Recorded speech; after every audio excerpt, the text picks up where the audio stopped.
এর মানে কি? এর মানে হলো মায়ের এই মহাস্নান কোনো সাধারণ স্নান নয়।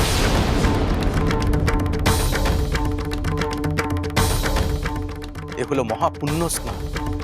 তাহলে আপনারাই বলে দিন আমাদের কি করতে হবে। সেদিন মন্দিরে উপস্থিত সকলকে শুদ্ধাচার মানতে হবে। মধ্যরাতে সেই জল নদী থেকে তুলতে হবে। বেশ তো, আর তারপর তারপর কি করতে হবে? তারপর শুদ্ধাচারে শোভাযাত্রা করে সেই জল বহন করে এনে রাখতে হবে। যদি শুদ্ধাচারে এতটুকু ঘাটতি থাকে, যদি একটু অশুদ্ধি ঘটে যায়, তাহলেই কিন্তু সর্বনাশ। তাহলে কি হবে প্রভু? এই মহাস্নানের প্রক্রিয়ায় যদি কোনো ত্রুটি থাকে তাহলে মা তারা কিন্তু অসুস্থ হয়ে পড়বে।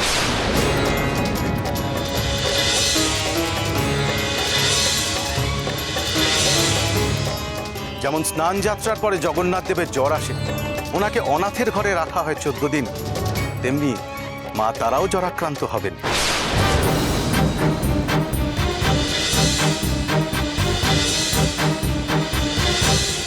কিন্তু মা তারার যদি জ্বর হয় তাহলে পুজোর কি হবে? জগন্নাথ দেবের সাথে মা তারার পার্থক্য এটাই, জগন্নাথ দেবকে সেবা যত্ন করে সারিয়ে তোলা যায়, কিন্তু এক্ষেত্রে মা তারাকে কিছুতেই সুস্থ করা যাবে না। তাহলে তাহলে এর উপায় কি? মায়ের সন্তানের যে কোনো ভুলের দায় কিন্তু বর্তাবে তারা মায়ের উপর। তখন মায়ের সহচরীরা, দ্বার রক্ষীরা মাকে নিয়ে বিলীন হয়ে যাবে।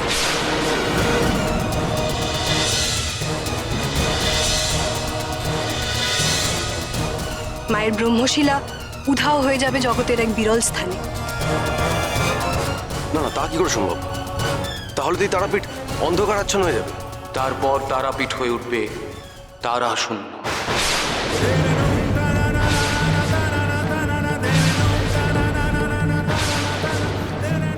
না না, এ হতে পারে না।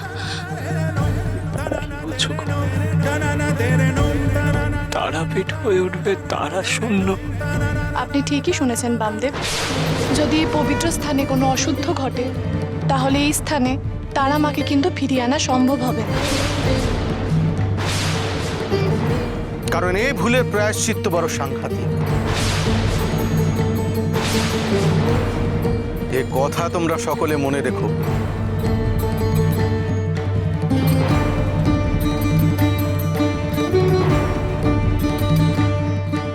শোনো গো, শোনো গো তোমরা।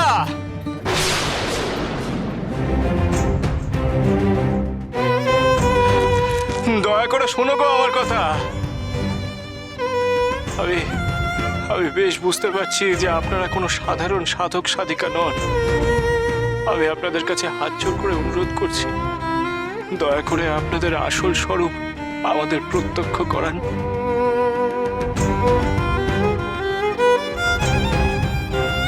দয়া করে আমাদের আসল স্বরূপ দেখান গো।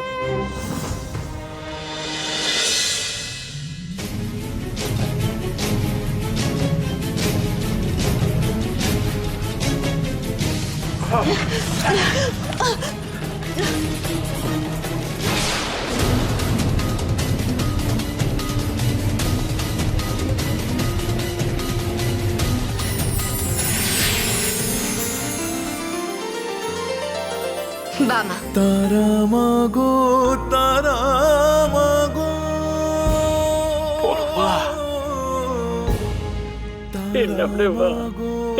তারা মাগো।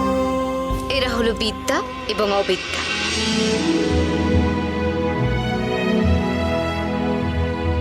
আমার দ্বার রক্ষী। এরা তোকে জানাতে এসেছিল যে আমার পবিত্র স্নানে শুদ্ধাচারে যেন কোনো ত্রুটি না ঘটে। তাই হবে গো বড় মা, তুমি নিশ্চিন্ত থাকো। দেখ বামা, তুই তো সহজেই সকলকে বিশ্বাস করে ফেলিস, তাই এমনটা তো ঘটতেই পারে। আর এবার যদি এমনটা ঘটে তাহলে তারাপীঠ তারা শূন্য হয়ে যাবে। না না না না না গো বড় মা, তা কখনো হবে না। আমি কোনোদিনও তা হতে দেবো না গো। তাহলে তো আর কোনো চিন্তাই রইল না। এবার যা, সমস্ত প্রস্তুতি শুরু করে দে। বড় মা, তোমার আজ্ঞা শিরোধার্য গো মা, শিরোধার্য। নমস্তস্मै নমস্তস্मै নমস্তস্मै নমো নমঃ।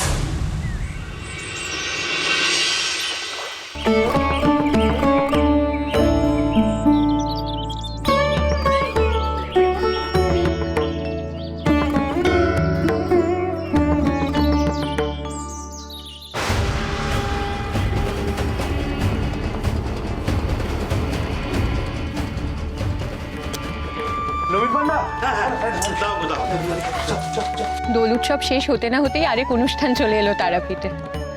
মায়ের মন্দিরে উৎসব অনুষ্ঠান হলে মনটা আনন্দে ভরে যায়।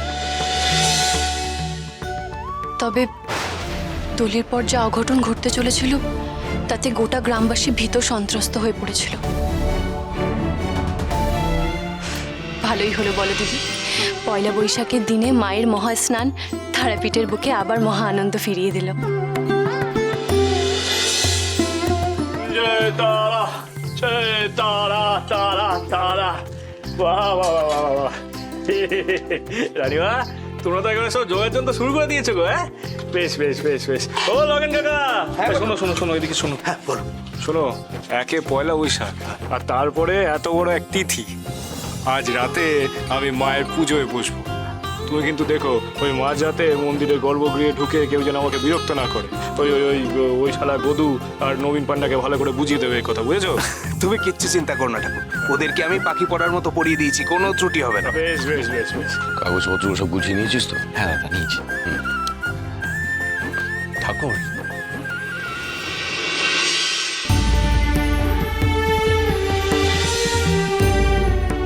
দেখি গো বীরেন্দ্রনাথ, তুমি কোথাও যাচ্ছ নাকি? হ্যাঁ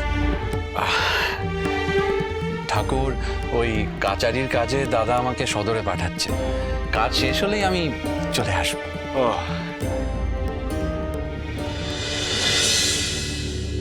ওমা দিদি, তুমি অত দূরে দাঁড়িয়ে আছো কেন?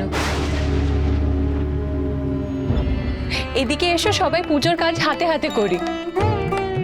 ও হো হো হো। রানীমার যখন আদেশ হয়েছে তখন তো আসতেই হবে।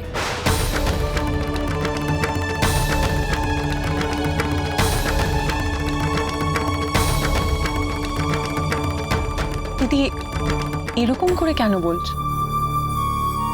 মাধবী, কুটকাচালি করতে হলে মহলে যাও। এখানে দাঁড়িয়ে নিজেকে ছোট করো না। আচ্ছা, তাই নাকি? তা আমি এখানে থাকতে আপনাদের বুঝি খুব অসুবিধে হয়ে যাচ্ছে? মাধবী, এই এই এই দেখো, এই দেখো, বড় কুমার, বড় রানীমা, মন্দির চত্বরে তোমরা এমন গোল বাঁধিও না গো। দেখুন দেখুন দেখুন, অন্নদার রাজত্বে আমাকে কেমন ভাবে কথা শোনায় দেখুন। এমনকি বাবা পর্যন্ত আমাকে কথা শোনাতে ছাড়ে না। আর ছাড়বেই বা কেন? আপনারা কেউ কোনোদিন প্রতিবাদ তো করেননি, তাই না? বড় রানীমা, তুমি আমাকে ভুল বুঝছো গো। আমি ভুল বুঝছি না বাবা, আমি ঠিকই বুঝছি। তুই আর ছোট শার্ট করে আমাকে যখন তখন কথা শোনাস, আমার দোষ ত্রুটি এসব ধরিস। মাধবী, মন্দিরে মায়ের কাজ করতে যদি মন না চায় মহলে ফিরে যাও, বুঝেছো? ঠাকুর, আমি ওদিকে কাজটা দেখে আসছি। আসছি।